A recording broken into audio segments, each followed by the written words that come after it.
সবাইকে স্বাগতম। স্পিকিংয়ের একটা ইম্পর্ট্যান্ট বাট ছোট্ট একটা লেসন নিয়ে আজকে কথা বলবো।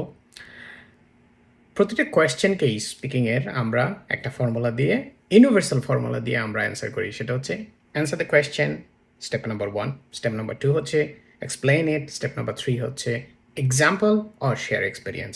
So A E E, A for answer, E for explanation, and the third E is for experience or example.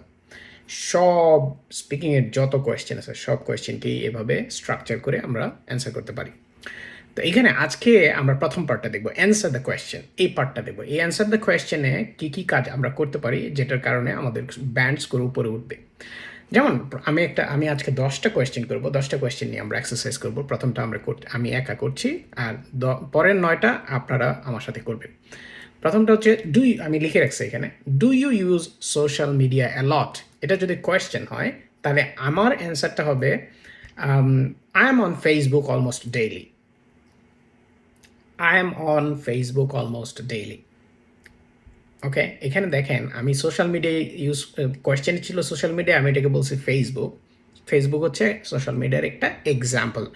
সুতরাং যে প্রশ্নকর্তা এক্সামিনার যে ওয়ার্ডগুলো ইউজ করবেন, টপিক ওয়ার্ড, সেই ওয়ার্ডটাকে আপনি আইদার রিপ্লেস করতে পারেন অথবা এক্সাম্পল দিয়ে ওইটাকে আপনি বুঝছেন যে এই প্রমাণটা দিয়ে দিতে পারেন।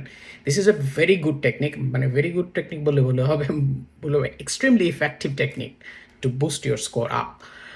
আরেকটা বিষয় হচ্ছে যে ইউজের বদলে আমি বলছি just I am on Facebook, or এই ফেসবুক বা অ্যাপ্লিকেশনের ক্ষেত্রে on what ever, on YouTube, on Facebook, on TikTok, on দিয়ে অন দি ইন্টারনেট, সব কিছুতে অন ইউজ করে এটা একটা নাইস স্ট্রাকচার।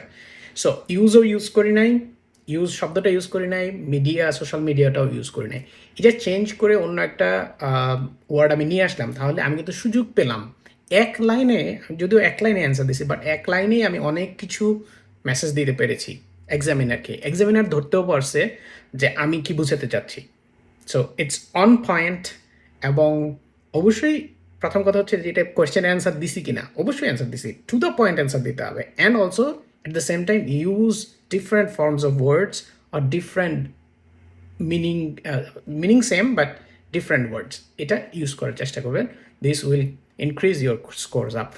বাসায় প্র্যাকটিস করবেন। সব প্রশ্নের যে এরকম করা যাবে তা না, কিছু কিছু সময় বিশেষ করে পরীক্ষার হলে যখন হাই টেন্সড ইয়ে থাকে এবং ওখানে সময়ের স্বল্পতা থাকে কিংবা আপনি চিন্তা করতে সুযোগ পাবেন না, সুতরাং প্র্যাকটিসটা আগে যত বেশি করবেন তত বেশি অভ্যস্ত হয়ে যাবেন। তখন আর এটা আপনার কাছে মনে হবে না যে প্রতিটা কোয়েশ্চেনে আমি এটা ডিফারেন্ট একটা ওয়ার্ড কীভাবে ইনভাইট করে নিয়ে আসবো, সেটা আর মনে হবে না। চলেন আমরা 9টা কোয়েশ্চেন আমি বলছি, আপনারা অ্যান্সার দেওয়ার চেষ্টা করেন। রুল নাম্বার 1 হচ্ছে অ্যান্সার টু দ্য পয়েন্ট, মানে এই প্রশ্নের অ্যান্সারটা ডিরেক্টলি দিবেন। এক্সাম্পল এক্সপ্লেনেশন এগুলো আজকে লাগবে না, এটা পরের স্টেপে। আর হচ্ছে আপনি এই ওয়ার্ডগুলোকে এক্সাম্পলিফাই অর ওয়ার্ডটাকে পুরো চেঞ্জ, মানে টপিকটাকে যদি সিনোনিম কোনোটা পারেন সেটা দিয়ে অ্যান্সার করার চেষ্টা করবেন। So the second question is do you enjoy cooking. Third, how important are friends to you. Fourth, is the weather important when choosing a place to live in? Fifth, do you live with your family now? Sixth, has your free time changed since you were a child? Seventh, do you work or are you a student? Eighth, is your home in a quiet or noisy area?